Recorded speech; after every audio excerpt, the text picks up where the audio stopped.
अब सुप्रिया जी ने जो बात कही मैं कहना चाहता हूँ, आज गजब नजारा था। गजब की बात कर दी आपने। आपने तो ऐसा संसद चलाया जहां पर माइक बंद कर दिए जाते थे और 14 मिनट जब राहुल जी मणिपुर पर बोलते हैं तो 11 मिनट हमें ओम बिरला दिखाए जा रहे थे, जहां पर इतनी अभद्रता करी एक महिला ने कि बीजेपी वालों को खुद शर्म सिर से झुकाना पड़ा जब स्मृति ईरानी जी ने सोनिया जी के लिए कहा था, और उसका मजा उनको अमेठी की जनता ने सिखाया। 400 पार करने वाले लोगों को जनता ने 240 पर रोककर दे दिया है। जम्मू में आतंकी हमले हो रहे भाई, पहले तो कश्मीर में होते थे, श्रद्धालुओं की बस पर आतंकी हमला हो रहा है। हमने परसों तेलंगाना में 2 लाख रुपए हर किसान का माफ किया है कर्जा। क्यों नहीं करते किसानों का कर्जा माफ? झुंझुना बजाने बैठे हैं क्या? ताली थाली बजाने के लिए बैठे हैं क्या? हम तो कर्नाटक में लोगों को खटाखट उनके सीधे अकाउंट में पैसा डाल रहे हैं। जिस राहुल गांधी की आपने सदस्यता छीन ली, वो 2-2 जगह से आपसे दुगनी मार्जिन से जीत के आ गए। जो प्रधानमंत्री 4 लाख, 5 लाख, 10 लाख से जीतने का दावा करते थे, वो मुश्किल 5वें-6ठे राउंड के बाद अपनी लीड बढ़ा पाए हैं, और शायद हमारे ख्याल से बड़ी मुश्किल से जीत पाते हैं। अगर ठीक से लड़ाई होते तो वो भी ना जीत पाते।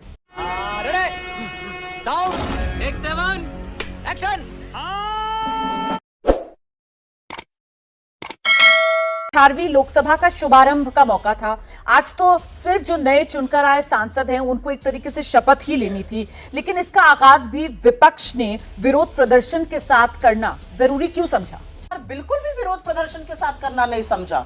इस देश के सबसे पवित्र ग्रंथ, इस सबसे पवित्र किताब संविधान को हाथ में लेकर, संविधान को आज का दिन साक्षी मानकर अगर हम सदन में अंदर जा रहे हैं, इसमें क्या आपत्ति हो सकती है? क्या अद्भुत नजारा था, मुझे तो अद्भुत लगा, और मुझे लगता है बीजेपी को भी ये करना चाहिए। ये वो संविधान है जो हमें हमारे पूर्वजों ने, जो हमें हमारे इस देश के आजादी के मतवालों ने दिया। बड़ी शहादतें हुई इसके लिए, बड़ी कुर्बानियां दी गई। ब्रिटानिया हुकूमत को घुटने टेकवाकर इस देश से अलविदा कहा गया, और तब ये इतना अद्भुत हमें संविधान मिला। मुझे तो लगता है कितना अद्भुत नजारा था ये। एक के बाद एक सांसद, एक के बाद एक पार्टी संविधान को हाथ में लेकर चल रही थी। इससे अच्छा और क्या हो सकता था? और मैं शुक्रगुजार हूं अपने नेता राहुल गांधी की, जिन्होंने संविधान की वो प्रति जो चुनाव प्रचार में उठाई थी, उसको हर हाथ, हर घर, हर भारतीय के यहां पहुंचा दिया। मुझे लगता है, मुझे बड़ा फक्र है इस बात का कि आज संविधान हर जगह दिख रहा था, हर ओर दिख रहा था। ये देश इसी संविधान से चलेगा। ये मैसेज विपक्ष, ये मैसेज सत्ता पक्ष मिलकर देना चाहिए। इसमें किसको क्या आपत्ति हो सकती है? मुझे ऐसा लगता है मोदी जी लंबा बोले अंदर जाने से पहले, और जैसा कि मुझे लग रहा था कि शायद थोड़ा सा जनता ने हेकड़ी निकाली है, शायद थोड़ा सा अहंकार कम होगा, थोड़ी विनम्रता आएगी, वो नहीं होगा। लेकिन आज इस देश में एक शिक्षा की इमरजेंसी आई हुई है। और रोमाना जी, मैं 25 सेकंड में सिर्फ एक बात कहना चाहती हूँ जी। ये वो देश है जिसकी शिक्षा का लोहा बड़े बड़े विश्व के देश मानते हैं। ये वो देश है जिसने कैलिफोर्निया में सिलिकॉन वैली को एक नहीं 50 टेक टाइटल्स दिए हैं। माइक्रोसॉफ्ट का हेड से लेकर गूगल का हेड, वोडाफोन का हेड से लेकर कितने हेड दिए इस दुनिया को। तो शिक्षा के बल पर हमने ये सब किया। ये बड़ी अच्छी बात कही है। और आज इस देश में शिक्षा का जो माहौल बन गया है, पेपर लीक पर पेपर लीक हो रहा है, परीक्षाओं पे परीक्षाएं स्थगित हो रही हैं। मुझे लगता है ये बहुत गहन मुद्दे हैं। मुझे दुख हुआ ये देखकर कि जब धर्मेंद्र प्रधान जी शपथ लेने जा रहे थे तो लोग नीट नीट कह रहे थे। सोचिए, नीट का साया हमें सदन में दिखा, लेकिन दिखना जरूरी है क्योंकि सदन में लोगों की बात होनी चाहिए। क्या बात है? तो अच्छा हुआ आपने बता दिया कि कैसे जब धर्मेंद्र प्रधान शपथ लेने जा रहे थे तब वहां पर नीट नीट के नारे गूंजे। अमित शाह जब शपथ लेने जा रहे थे तब वहां पर बाकायदा संविधान की प्रतियां दिखाई गई, है ना। अच्छा, पीठासीन पदाधिकारियों का जो पैनल था उसमें से विपक्ष ने जो उसके सांसदों के नाम थे वो वापस ले लिए। ये वो तमाम मुद्दे मैं गिना रही हूँ जिनसे एक तस्वीर उभरी कि साहब एक टकराव की स्थिति बनी हुई है। आपने जो बात कही उसी का जवाब जरा जल्दी से सुधांशु जी से लेते हुए कि सर ये शिक्षा की इमरजेंसी जिसका जिक्र अभी सुप्रिया जी ने की, और साथ ही साथ मैं मारी और साथ ही ये संविधान की प्रतियां जो विपक्ष की तरफ से दिखाई गई, उसी के काट के तौर पर क्या इमरजेंसी और 50 साल का जिक्र आज प्रधानमंत्री नरेंद्र मोदी ने किया है? गलत रख रही हैं आप, मुझे बोलने का मौका तो दीजिए। ये क्या तरीका है? सुधांशु जी बोलिए बोल लीजिए। इस तरह से थोड़ी डिबेट होता है। मैं बोल रही थी और आपने देखिए, मैं बस इतना कहना चाहती हूँ धर्मेंद्र प्रधान जी पर, मैं एक बात कहना चाहती हूँ, धर्मेंद्र प्रधान जी के मुद्दे पर अगर नीट सुनाई दिया तो ये अच्छी बात थी। ये देश के लोगों का मुद्दा है। अगर संविधान की प्रति अमित शाह जी को दिखाई गई तो उनको याद रहना चाहिए कि इस संविधान के इतर उतर दूसरी कोई बात नहीं हो सकती है। इसमें क्या गलत है? अब्बा नहीं मानेंगे। आप बिल्कुल सही कह रही हैं। मेरा सिर्फ इतना कहना है कि अभी वो सिर्फ शपथ लेने के लिए आ रहे थे और अभी सदन में हम उम्मीद करते हैं कि इन तमाम मुद्दों को लेकर स्वस्थ संवाद और बहस होगा, और तब चर्चा में अगर ये तमाम मुद्दे आते और आज जो शुभारंभ हो रहा था शपथ वाला वो सुचारू रूप से चल जाता तो एक अच्छी तस्वीर और एक मिसाल पेश होती। खैर, आइए सुधांशु जी जवाब दीजिए। हाँ, अब सुप्रिया जी ने जो बात कही यही मैं कहना चाहता हूँ, आज गजब नजारा था। गजब की बात कर दी आपने। अरे भाई अब आप बोलने दीजिए, आपको तो मैंने ठीक है, सुप्रिया जी अब सुधांशु जी को सुन लेते हैं प्लीज। आइए सुधांशु जी। सुप्रिया जी ने कहा कि आज की तस्वीर बहुत अलग नजर आ रही थी। बिल्कुल ये बहुत अलग तस्वीर नजर आ रही थी। वो लोग हाथ में संविधान लेके खड़े थे जिन्होंने संविधान की धज्जियां उड़ा दी थी।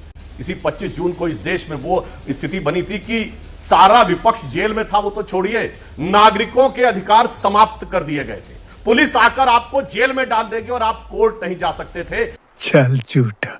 यही संविधान उन लोगों के हाथ में जब दिखता है तो ये बहुत दुखद और विडंबनापूर्ण लगता है। कैबिनेट के द्वारा पारित प्रस्ताव को जब एक सांसद आके चिन्ने चिन्ने यूं फाड़ के फेंक देता था, वो लोग आके संविधान के चिन्ने चिन्ने करने वाले लोग आकर जब संविधान की बात दिखाते हैं तो पंचतंत्र में जो कहानी है ना कि सगाल प्रवचन दे रहा है, यानी उसे शब्दशः न लिया जाए कि सियार प्रवचन दे रहा है, ऐसा लगता है, वो देखकर याद आता है। इसलिए ऐसे लोगों के हाथ में जब संविधान की बात आती है तो इनके चेहरे के नकाब उभर के सामने आ जाते हैं। इनका अतीत 1975 का हो या 2014 का हो, सबके सामने। तो संविधान वाले मामले पर इमरजेंसी वाला आईना, आइए सुप्रिया जी।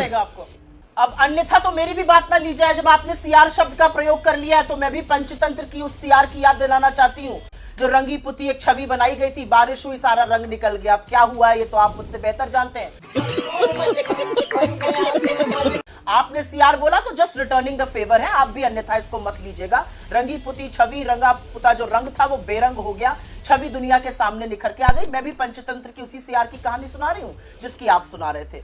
मेरा अपना मानना है किस हक से आप बात करते हैं संविधान की, और मुझे तो अपने नेता पर फक्र है। राहुल जी ने डंके की चोट पर कहा इमरजेंसी गलत थी, लेकिन आज इस देश में क्या हो रहा है? आपने काले कानून बनाए कृषि के, 750 किसानों की शहादत हुई, किसान 1.25 साल बैठा रहा, आपने किसी से चर्चा नहीं की, आपने पार्लियामेंट में वॉइस वोट से पास कराया जबरन। ये संविधान की आपने अवहेलना करी या सम्मान किया? मैं आपसे पूछती हूं, आपने सीए पास कराया बिना किसी से बात किए?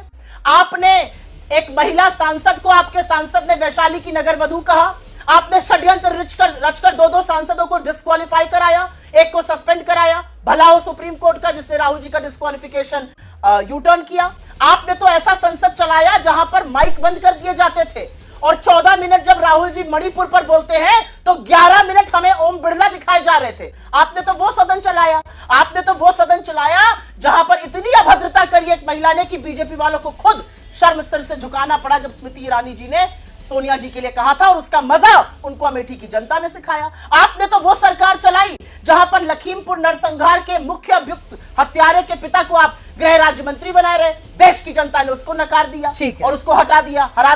आपने तो वो संसद चलाया जहां पर युवाओं के ऊपर लाठियां बरसाने की बातें होती रही। 1 मिनट रोमाना जी, तो यहां पर सदन की कार्यवाही पर चर्चा होनी चाहिए, यहां पर संविधान की चर्चा होनी चाहिए। संविधान की तो वो धज्जियां आपने उड़ाई कि आप संविधान बदलने वाले थे, आपके लोग लगातार कह रहे थे और जनता जागरूक हो गई और आपको गहरी शिकस्त दी। इतनी बड़ी निर्णायक नैतिक हार किसी और प्रधानमंत्री की होती तो पद न लेता।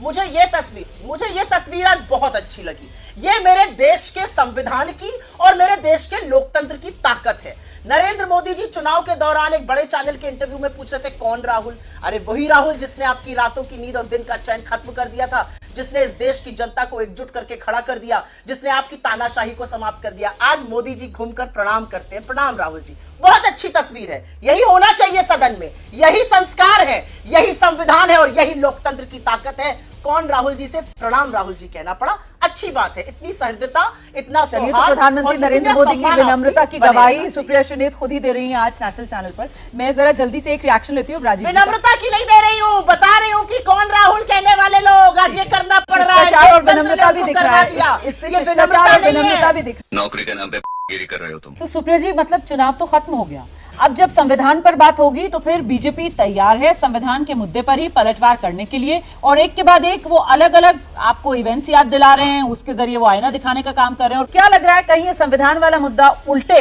कांग्रेस के गले की हड्डी तो नहीं बनने वाला है? वाह बेटा, लगता है तुम गू खा के ही मानोगे। इस देश का संविधान कभी किसी के गले की हड्डी नहीं बन सकता है। इस देश का संविधान कभी किसी के गले की हड्डी नहीं बन सकता है। इमरजेंसी वाला मुद्दा, संविधान इस देश का सबसे इमरजेंसी वाला मुद्दा, वो ग्रंथ है। एक मिनट बोलने दीजिए मुझे, बीच में मत बोलिए, आप बोल चुकी, अब मैं बोलूं जी। Thank you. इस देश का संविधान कभी किसी के गले की हड्डी नहीं बन सकता, जैसा कि आपने कहा। इस देश का संविधान इस देश की सबसे बड़ी ताकत है, इस देश की आत्मा है, और उसी संविधान से यह देश चलेगा।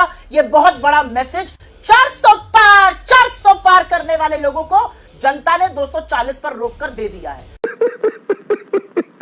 3 साल में नरेंद्र मोदी जी माइनॉरिटी में है, घटक दलों पर निर्भर है, घटक दल जिनको बैसाखी भी कहा जा रहा है, और वो बवाल मचा रहे हैं। यहाँ पर जदयू के प्रवक्ता बैठे हैं, पूछ लीजिए अग्निवीर हटना चाहिए कि नहीं हटना चाहिए, जातीय जनगणना होनी चाहिए कि नहीं होनी चाहिए। टीडीपी वाले बैठे रहते, पूछते उनसे पेगासस पर जांच होनी चाहिए या नहीं होनी चाहिए, आरक्षण आप कोटा देंगे 4% मुसलमानों को कि नहीं देंगे। ये सारी बातें बहुत विरोधाभास है। अरे सिर फुटा हुआ पूर्वांचल से पश्चिम में मचा हुआ है, यूपी में।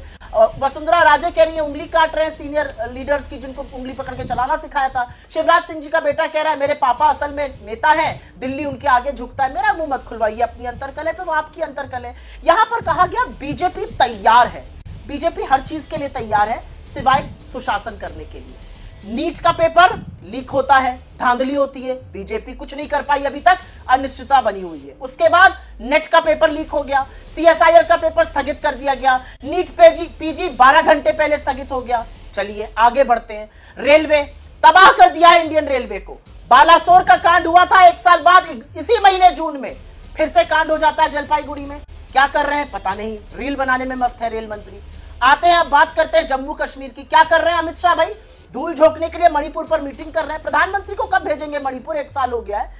अमित शाह जी बड़ी बड़ी मीटिंग कर रहे हैं। जम्मू में आतंकी हमले हो रहे हैं भाई, पहले तो कश्मीर में होते थे। श्रद्धालुओं की बस पर आतंकी हमला हो रहा है, आतंकी मुठभेड़ में हमारे शहीद सैनिक हो रहे हैं। ठीक है, आगे की बात तो सुधांशु जी, ये विपक्ष के हाथ में संविधान है, लेकिन एक के बाद एक ये मुद्दे जो यहाँ पर सुप्रिया सुले गिना रही हैं, विपक्ष लोगों का ध्यान इन ओर खींचना चाहता है। तो फिर इमरजेंसी वाले जवाब से क्या सारे जवाब सत्ता पक्ष की तरफ से दे दिए जाएंगे? सुधांशु जी, जैसा अपेक्षित था तो सुप्रिया जी ने संविधान वाले विषय पे कोई जवाब नहीं था, तो विषयों के कार्यकारी पे आगे। मैंने सिर्फ इमरजेंसी का मुद्दा नहीं उठाया, मैंने तो नेशनल एडवाइजरी काउंसिल अनकॉन्स्टिट्यूशनल थी उसका मुद्दा उठाया। राहुल गांधी ने जिस ढंग से कैबिनेट का वो प्रस्ताव फाड़ा उसका मैंने मुद्दा उठाया। तो मैंने तो इमरजेंसी से लेकर आज तक बहुत सारी बातें गिनाई हैं, ऐसी बात नहीं है कि हवा में, परंतु मुझे पता था कि इनके पास उसका जवाब नहीं है, क्योंकि संविधान को तार तार करना सदैव इनका काम रहा है। और आज मैं कहना चाहता हूं, अब तो चुनाव समाप्त हो गए, अब तो कम से कम जहां सत्ता में वहां करके दिखाइए ना। आपने कहा था 5 तारीख के बाद 8,500 रुपया महीना खटाखट देंगे, दीजिए ना, कौन रोक रहा है? ये कुछ करते भी नहीं थे, किया भी नहीं था, कर भी नहीं रहे, करेंगे भी नहीं। संविधान के नाम पे धोखा दे रहे हैं, और इसलिए संविधान का यूज करने वालों नहीं तो फिर सुप्रिया जी ये क्यों ना पूछा जाए कि संविधान बचाने की लड़ाई नहीं, आप लोग अपना राजनीतिक अस्तित्व बचाने के लिए संविधान की आड़ ले रहे हैं। इस पेशे को गिरी कहते हैं। मैं बस ये आशा करूंगी कि आप ना मुझे बीच में काटेंगी और ना मेरा सेंटेंस खत्म होने से पहले चली जाएंगी। अगर जाना है तो फिर रहने दीजिए, आप बाकी लोगों के साथ डिबेट कर लीजिए, मैं बोल ही चुकी हूं काफी, क्योंकि बार बार मुझे बीच में काट के आप चली जाती है। यहां पर इन्होंने कहा हमने क्या नहीं किया। हमने परसों तेलंगाना में 2 लाख रुपए हर किसान का माफ किया है कर्जा। आप झुंझुना क्यों नहीं बजाते रहते हैं? क्यों नहीं करते किसानों का कर्जा माफ? 16 लाख करोड़ आपने पूंजीपतियों का माफ किया है। सब कुछ हम कर दें, सरकार में झुंझुना बजाने बैठे हैं क्या? ताली थाली बजाने के लिए बैठे हैं क्या? अरे 500 रुपए का सिलेंडर आपको नाक रगड़ के देना पड़ा राजस्थान में, क्योंकि हम दे रहे थे। सारे देश में क्यों नहीं देते 500 का सिलेंडर? इतनी सारी राज्य सरकारें क्यों नहीं देते 500 का सिलेंडर? हर बात में बस बतकैया छाटनी है, बाकी कोई काम से मतलब नहीं है। हम तो कर्नाटक में लोगों को खटाखट उनके सीधे अकाउंट में पैसा डाल रहे हैं। हम महिलाओं के लिए बस सेवा मुफ्त कर रहे हैं तेलंगाना में। हमने हिमाचल में ओपीएस लागू करने की बात थी, वो किया।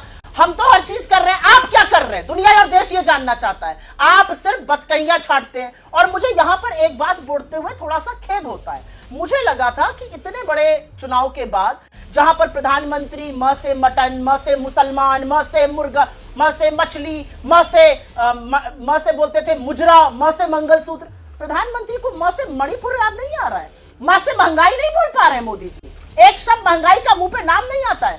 अरे उनके चेहरे की आबरू चली गई है, आप भी थोड़ी अपनी आबरू को कम करिए। और थोड़ी सहनशीलता से बात करिए। असलियत यह है, देश की जनता ने एक बहुत बड़ा मैसेज दिया है, आप ना उसको पढ़ें, यह हमारे लिए श्रेयस्कर है, क्योंकि इसी अभिमान का अंत देश की जनता ने 56 इंच का जो गुब्बारा था उसकी हवा निकाल के फुस पटाखा बना दी गुब्बारा। अब आप ना करना चाहिए, वो हमारे लिए अच्छा है, क्योंकि अहंकार का अंत तो जनता ही करती है, हम और आप थोड़ी करेंगे। ठीक है, हाँ भाई, कैसी लगी आगे स्वाद? और जो बात आज पीएम ने भी कही कि मतलब जो सरकार की नीयत है, जो सरकार की नीति है, उस पर कहीं ना कहीं जनता ने मुहर लगाई एनडीए को वो जादुई आंकड़ा पार कराकर। लेकिन विपक्ष इसी में खुश है कि अपने दम पर बीजेपी को बहुमत का आंकड़ा नहीं मिला। आशुतोष जी, ये कैसी खुशी है? मुझे लगता है रोमाना जी, अगर अभी भी आप समझ नहीं पा रही जनता का रुख क्या है, तो ये बड़ी अजीब सी बात है। और ये दुख है कि मीडिया ये समझ नहीं पा रही है। इस देश ने बड़ा मैंडेट जो है भारतीय जनता पार्टी के खिलाफ दिया। आप देखिए, जो दम भरते थे इस देश में से विश्व की सबसे बड़ी पार्टी बनने में, उसका स्थिति क्या है। और जो हमारे ऊपर तंज कसते थे कि भाई 5 लोग परिवार के जीत पाते हैं, चौथा जीत नहीं पाता, 3 इधर जीते हैं, 2 मुसलमान जीते हैं। भाई देश की तीसरी सबसे बड़ी पार्टी ऐतिहासिक तौर से आपके सामने आई है। जो लाल रंग पे कटाक्ष करते थे वो लाल लोग को आज सलाम करके बैठे हुए हैं। हम जो राम के ऊपर नाम लेते थे वहां पे हरा किया है। माफी के साथ सर लखीमपुर पे आप छोटा सा सप्लीमेंट्री क्वेश्चन, हम उसको हरा ये मैं समझ ही नहीं पा रही हूँ सर, सही में मैं नहीं समझ पा रही हूँ कि ये कैसा मैंडेट बीजेपी के खिलाफ दिया है इस देश की जनता ने, जिसका आप जिक्र कर रहे हैं कि सत्ता फिर भी बीजेपी को ही सौंप दी है इस देश की जनता ने। मैं नहीं समझ पाई सर, समझा दीजिए, देश की जनता भी समझेगी सर। फिर भी सर विपक्ष को पूरा एकजुट होकर भी अकेले अपने दम पर बीजेपी को जितनी सीटें दी है 240, उतना पूरे के पूरे इंडिया गठबंधन को इस देश की जनता ने सीटें नहीं दी है। सर ये मैंडेट में नहीं समझ पा रही, सर आप ही समझाओ। अभी मजा आएगा ना भिड़ो। समझिए इसको, जिस सरकार के 96 सांसद हार जाए और 20 मंत्री हार जाए, अगर वो जीत का जश्न मना रहा हो तो भाई गजब है। भाई आप समझदार है। इस लोकतंत्र में समझदारी इसी को कहते हैं कि ना मानिए। जो प्रधानमंत्री 4 लाख 5 लाख 10 लाख से जीतने का दावा करते थे, वह मुश्किल 5वें 6ठे राउंड के बाद अपनी लीड बढ़ा पाए हैं, और शायद हमारे ख्याल से बड़ी मुश्किल से जीत पात किया है। अगर ठीक से लड़ाई होते तो वो भी ना जीत पाते। जो गृह मंत्री जो थे वो बातें करते थे, जिन्होंने जिसको सांसदों को 146 लोगों को हटा दिया था, सांसद से निलंबित कर दिया था, उसमें से 2/3 से ज्यादा जीत के आ गए। जिस राहुल गांधी की आपने सदस्यता छीन ली, वो 2-2 जगह से आपसे दुगनी मार्जिन से जीत के आ गए। जिस समाजवादी पार्टी को आप लगातार MY पार्टी जीत के बोलते थे, उसने दिखा दिया आपकी स्थिति क्या है।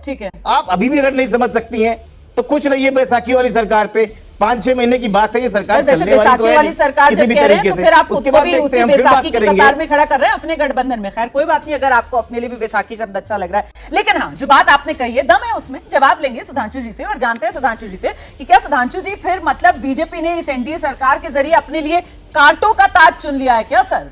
ये कांटों का ताज है?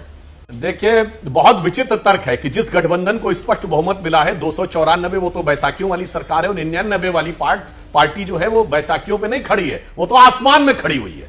अद्भुत व्याख्या हो रही है जनादेश की। रोमाना जी, मैं 2 ही बातें कहना चाहती हूँ। आपने बिल्कुल सही सवाल पूछा कि हम बैसाखी कहते हैं तो फिर क्या हम लोग भी बैसाखी है? नहीं, हम लोग घटक दलों को अपने समकक्ष मानते हैं, अपने से कमतर नहीं मानते हैं। हम सिंहासन पर बैठकर सबको नीचे नहीं बैठाते हैं। आज एनडी अलायंस की बात हो रही है। एनडी अलायंस चुनाव से पहले आखिरी मीटिंग कब हुई थी एनडी अलायंस की? वही एनडी अलायंस जिसके नाम पर आज कहा जा रहा है ये एनडी अलायंस की सरकार है। एनडी अलायंस की आखिरी मीटिंग कब हुई थी? हमारे लिए अखिलेश जी भी उतने माननीय हैं जितने राहुल जी हैं। हमारे लिए स्टालिन जी भी उतने माननीय हैं जितने लालू जी हैं। तो मेरा अपना मानना है कि बैसाखी हम इसलिए कह रहे हैं क्योंकि आपका तो डीएनए सवाल उठा दिया था, कहा गया था डीएनए खराब है आपका। अब आप फिर भी बेचारे उनके साथ लगे हुए हैं। आपसे मैंने सवाल पूछा था, जदयू ने अग्निवीर हटाने की और जातिगत जनगणना कराने की मांग की है, उस पर क्या कर रहे हैं? टीडीपी ने पेगासस की जांच कराने की और कोटा अपना आरक्षण लागू करने का प्रबल पुरजोर बोला है, हम करके दिखाएंगे। मोदी जी क्या कहेंगे? मुजरा कर रहे हैं वो लोग, यही शब्द का प्रयोग किया था ना। तो इसलिए बैसाखी कहा जा रहा है क्योंकि आपको कमतर माना जाता है, आपको नगण्य माना जाता था। शिरोमणि अकाली दल के गुजराल जी का मुझे आज भी याद है, उन्होंने कहा था 5 साल बीत गए, एक समन्वय बैठक ही नहीं हुई। अब क्योंकि नंबर कम हो गए हैं तो हाँ जी हाँ करना पड़ रहा है नीतीश जी और चंद्रबाबू नायडू के सामने। हमारे साथ ऐसा कुछ नहीं है, हम सब बराबरी के लोग हैं, हम सब समकक्ष हैं, हम एक दूसरे की इज्जत और सम्मान करते हैं और हम इस देश के संविधान से जुड़े हुए लोग हैं। उस पर बहुत ठीक है। शाबाश बेटा, बहुत बढ़िया।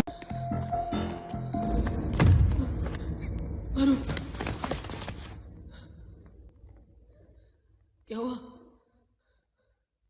कुछ मुंह में घुसेड़ा, उसके बाद गले को उधेड़ के नाक से बाहर निकाला, उसके बाद मेरी बत्ती गुल हो गई। अब बताइए मैं क्या करूंगा? एक बहुत सिंपल सी टिप आपके साथ शेयर करती हूँ। अपने हाथ को इस तरीके से रखिए। If you look at this from your side, आपका लेफ्ट हैंड आपको बी के जैसे दिखेगा और राइट हैंड आपको डी के जैसे दिखेगा। B and D. B for थोड़ी मदद रखिए। वे मैं थो तेरा मन पर